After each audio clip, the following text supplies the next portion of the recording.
A lot of people see chickens as pets that just lay eggs, but the truth is there's so much more to it than that. They change soils. They're one of the best tools to have on the homestead. I wouldn't homestead without having chickens. Let me explain why. When chickens are managed correctly, they become a wonderful addition and an ally on the homestead. They really complete the cycle that we have. So we bring in food, we eat the food, they close gaps in that cycle by feeding them scraps. Additionally, they're changing the way that the soil is functioning by adding fertility in poop for scratching around, breaking up the soil that allows us to use them as tools in the market garden or in the orchard. They come through, they poop, they leave their excrement behind.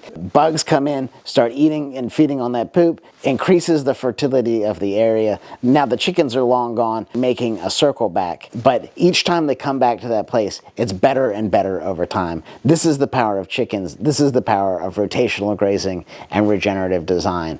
But chickens are such an instrumental tool because they give us eggs, they give us meat, in addition to changing the soil. I want to introduce another concept to you. It's mobile coops. On Instagram and Facebook, you see these giant, beautiful coops that are rival people's homes, and they're gorgeous and they look great. But what we have learned over time is that the stationary coops just increase more damage to the landscape, and they increase more damage to our time and our pocketbooks.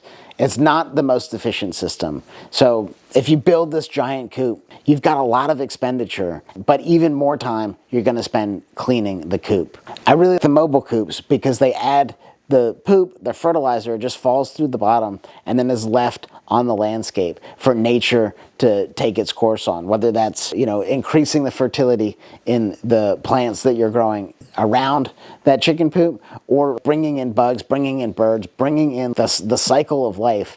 And we know that nature benefits from being a part of that cycle. I wouldn't go back to a stationary coop. When we had a stationary coop, rats came, we had the same feed, same spot, so rats eventually show up. It's something you're going to have to deal with if you have a stationary coop. And I challenge you to find me somebody that hasn't had a problem with rats in a stationary coop. It's just part of the game.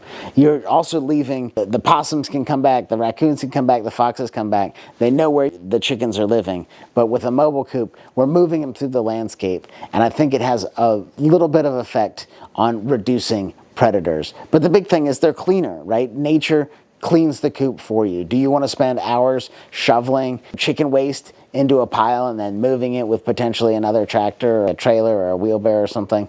All of this is just magnifying your time and your effort, and you're going to lose motivation to do it. Our mobile coops are just so easy. We bring water and feed out to them, but at the end of the day, all the poop is left behind, and it fertilizes the landscape, making it better and better time and time again.